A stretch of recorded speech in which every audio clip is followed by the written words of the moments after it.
मैंने सुना है कि आपने पत्थर को छुआ तो पत्थर क्या बन गया? क्या बन गया? नारी। सरकार, जब पत्थर को नारी बनने में 1 मिनट नहीं लगा तो मेरी लकड़ी की नाव को नारी बनने में 1 सेकंड भी लगने वाला? हे राम, हे रघुनाथ जी, अगर मेरी नैया नारी बन गई तो क्या होगा? केवट के भाई केवट कहता है राम जी से, हे रघुनाथ जी सुनो ना। बोले जो नैया नारी बन जाए तो घर में झगड़ा और बढ़ जाए, घर में झगड़ा और बढ़ जाए।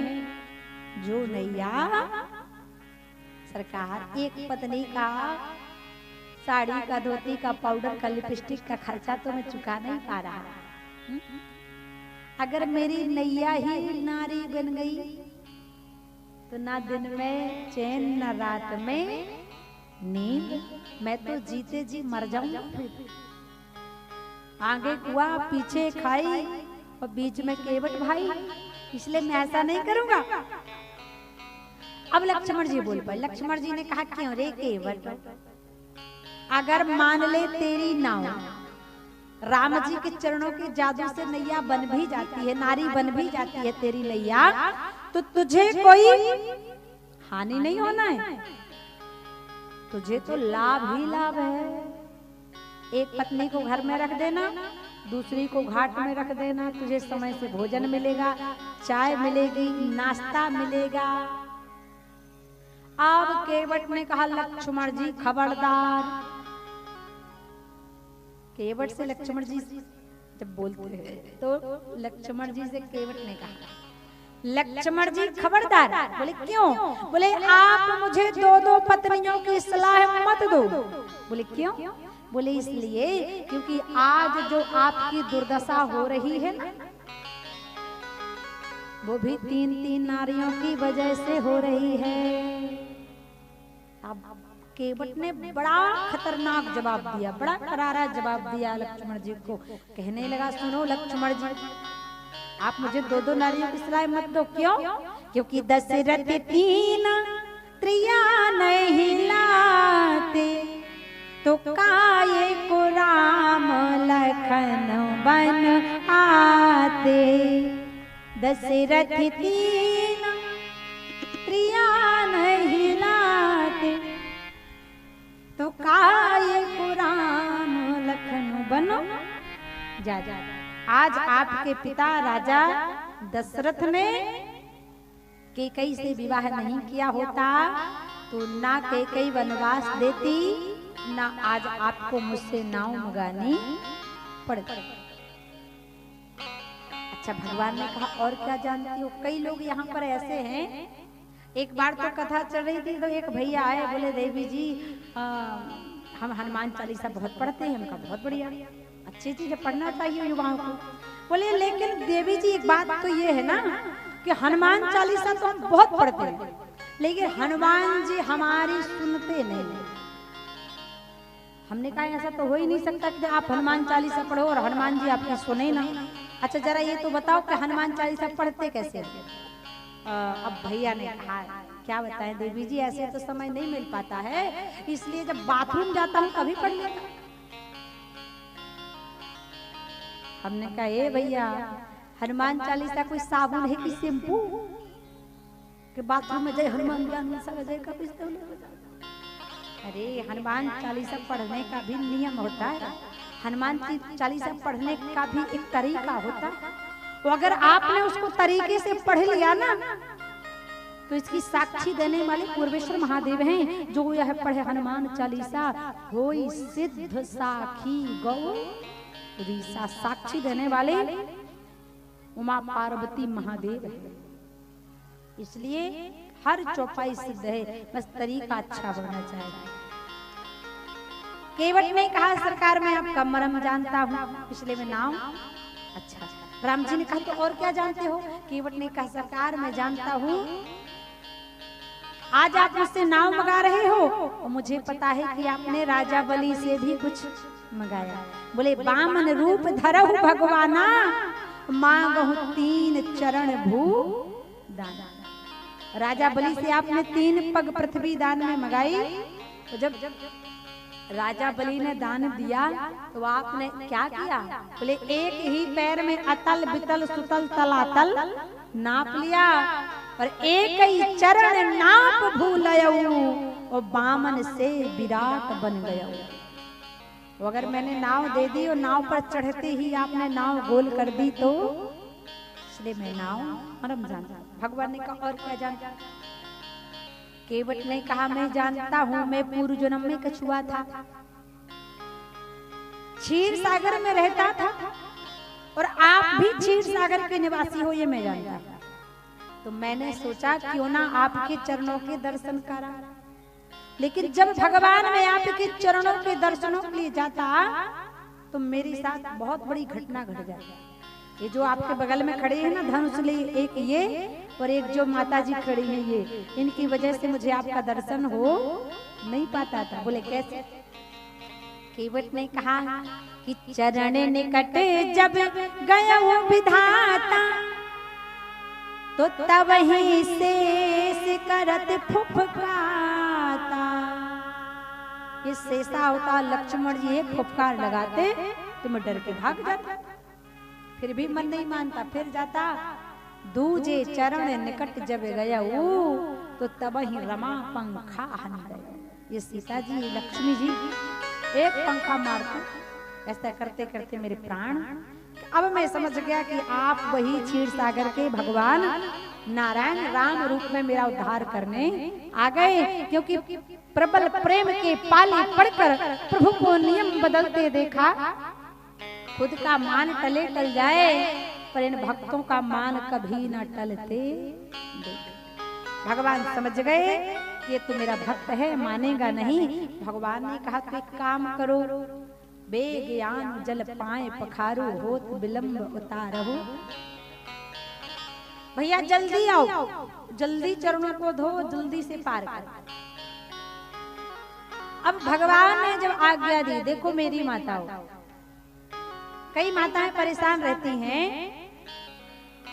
कैसे परेशान? कई माताएं परेशान रहती हैं कि हमारे पति तो खूब कमाते हैं लेकिन पैसा आता तो है लेकिन जाता कहाँ है ये पता नहीं चलता। अगर आपको अपने घर में धन बचाना है, बचत करना है तो आज के बाद अपने पति के पैरों को दबाना प्रारंभ कर दो। कितनी माताएं हैं जो रोज पति के पैर दबाती? बताओ जरा। दबाना चाहिए। क्यों? देखो अगर आपके घर में धन आता है और धन नहीं रुकता तो पति के पैर दबाना क्यों? क्योंकि इसका साइंटिफिक भी एक रीजन सिद्ध हुआ है कि स्त्री की कोहनी से लेकर कोंचों तक शुक्र की दशा होती है और पुरुष के घुटने से लेकर तलवों तक शनि की दशा होती है। और जब स्त्री अपने पति के दोनों पैरों को दबाती है तो शुक्र और शनि की दशा आपस में मिल जाती है तो एक प्रकार का धन का योग बना देती है। आपने देखा होगा हमेशा कि लक्ष्मी जी हमेशा नारायण के चरणों के पास बैठती हैं, इसलिए उन्हें धन की देवी कहा जाता है। इसलिए अगर आपको भी अपने घर में धन की बचत करना है तो आज के बाद पति के पैरों को दबाना प्रारंभ कर देते, ऐसे नहीं तो कम से कम धन की लालच में ही दबा देना। बोलो जय सिया राम। और एक बात तो है, देवी जी के चरण दबाने से भी धन की प्राप्ति होती है। हमारी भाभी जी हैं, उनका नियम है कि वो प्रतिदिन जब तक देवी जी के चरणों की सेवा नहीं कर लेंगी तब तक सोने वाली। और कल तो महाराज हमारी मनीषा दीदी की मम्मी ने इतनी अच्छी खीर बनाई थी, इतनी अच्छी रस खीर बनाई थी गन्ने के रस की कि हमारी माता जी 20 कटोरी खीर खा गई। आज कुर्सी पे बैठते नहीं बन रहा। बोलो जय सिया राम। कहने का भाव आज केवट से भगवान ने कहा भैया पार कर दो ना जल्दी से। अब भगवान ने आज्ञा दे दी तो केवट भगवान के चरणों को धोने के लिए क्या लाया? क्या लाता है? केवट राम रजाय सुपावा, केवट राम रजाय सुपावा, पानी कठोता भर ले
भगवान की जय।